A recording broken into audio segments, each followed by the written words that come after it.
इस संसार में सबसे बड़ा पाप क्या है? कोई कहेगा असत्य, कोई कहेगा छल, तो कोई कहेगा लालच। नहीं, संसार में सबसे बड़ा पाप है नारी का असम्मान, नारी का मान भंग करना। क्योंकि ये अपराध केवल नारी के शरीर को ही नहीं, उसके मन और उसके आत्मा पर भी प्रहार करती है। फिर प्रश्न ये उठते हैं कि जिसने भी ये अपराध किया है उसे दंड क्या दिया जाए। फिर कोई कहता है शारीरिक पीड़ा, कोई कहता है मृत्यु दंड।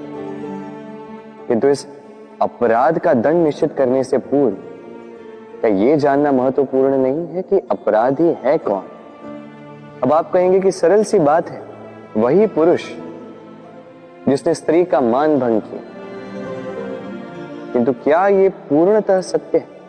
क्या स्वयं के अपमान के लिए, स्वयं के सम्मान को खोने के लिए कभी कभी नारी स्वयं उत्तरदायी नहीं हो सकती?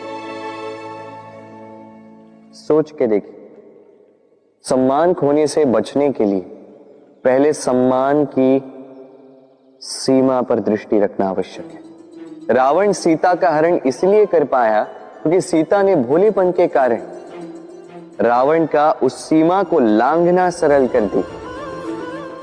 किंतु अशोक वाटिका में उसी सीता को रावण स्पर्श तक नहीं कर पाया, क्योंकि उसने रावण और उसके मध्य में तिनके की एक छोटी सी दीवार बना दी थी। जीवन में ना कहना सीखें। यदि कोई आपके सम्मान की सीमा को पार करने का प्रयास करे तो उसे वही रोकना सीखें। आपके ऊपर उठे पहले हाथ को, पहले कटाक्ष को वही रोक देना सीखें। फिर किसी पुरुष में साहस नहीं कि वो पुनः आपका अपमान करने का प्रयास भी कर सके, क्योंकि नारी जननी आराध्य है। तो स्वयं को निर्बल मानकर आप अपराधी ना बने। राधे राधे। इस कमल के पुष्प को देख रहे हैं? इसकी एक विशेष बात है, जल स्तर कितना भी बढ़ जाए ये पुष्प सदैव जल सतह के ऊपर ही रहेगा। और इसका कारण है इसकी ये नाल। जैसे जैसे जल स्तर बढ़ता है वैसे वैसे ये नाल भी बढ़ती और इस पुष्प को जल सतह के ऊपर रखती। किंतु जब जल स्तर घटता है ये नाल घट नहीं पाती और फिर स्वयं के साथ ही इस पुष्प का भी विनाश कर देती। मनुष्य के साथ भी यही होता है।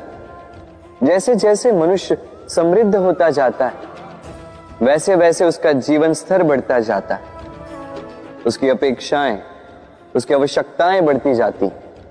किंतु जब संपन्नता घटने लगी उसकी आवश्यकताएं कम नहीं हो पाती और फिर इसी कमल की भांति मनुष्य भी टूट जाता है। तो फिर क्या करें?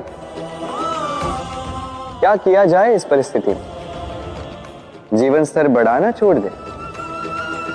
कदापि नहीं। किंतु जीवन स्तर बढ़ाने के साथ साथ ही अपनी आत्मशक्ति को सुदृढ़ करें।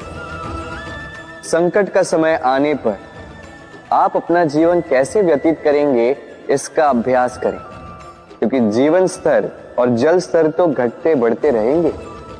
ये आप पर निर्भर करता है कि आप इन दोनों के बीच का तालमेल कैसे सुनिश्चित करते हैं। राधे राधे। इस हीरे को देख रहे हैं आप?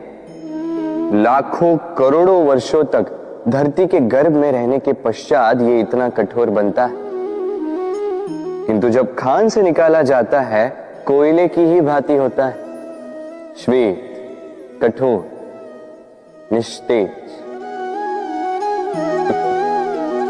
किंतु जब इसे तराशा जाता है तब इसे तेज प्राप्त होता है और तब ये अपना मूल्य बढ़ाता है। संसार में मनुष्य के साथ भी यही होता है। मनुष्य की बुद्धि, मेधा, अनुभव उन वर्षों के कारण नहीं बढ़ती जो वर्ष हमने हमारे जीवन में व्यतीत किए, बल्कि उन क्षणों से निखरती है जब हमने कठिनाइयों का सामना किया, चुनौतियों का सामना किया, संकटों का सामना किया, छल और पीड़ा से। इसलिए यदि आपके जीवन में आपके सामने संकट आए, चुनौतियां आए, पीड़ा आए, तो उसे भयभीत मत होइएगा, उसका स्वागत कीजिए, क्योंकि यही परिस्थितियां आपको वो अनुभव देगी जो आपको प्रबुद्ध करे। राधे राधे।